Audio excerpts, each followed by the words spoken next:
अरे म्हणून आता खऱ्या अर्थाने सामुदायिक प्रार्थनेची गरज आहे. कारण सामुदायिक प्रार्थनेमुळे आम्ही एकत्रित आलो.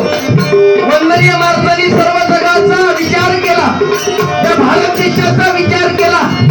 अरे सर्व धर्मात जाती जातीत भेदलेले आहेत. असंही आम्ही पाहून राहिलो. जातीवाद, धर्मवाद, पक्षवाद. तुकडोजी महाराजांनी विचार केला, आता जाती जातीत वाटलेली जमणार नाही. या भारत देशाला स्वातंत्र्य करायचं असेल, या देशाला जर एकत्रित आणायचं असेल तर सामुदायिक प्रार्थनेशिवाय दुसरं साधन नाही. आणि तुकडोजी महाराजांनी भजन लिहिलं, बंधुनो प्रार्थने चला, हो बंधुनो प्रार्थने चला, जागूया आपल्या माणुसकीला, जागूया आपल्या माणुसकीला, जागूया आपल्या माणुसकीला.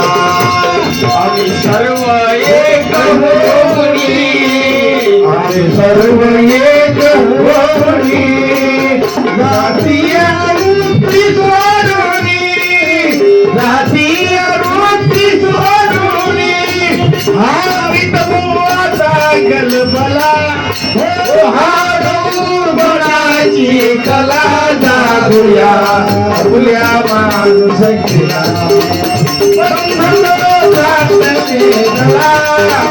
भगिनीनो प्रार्थने चला, जाऊया आपल्या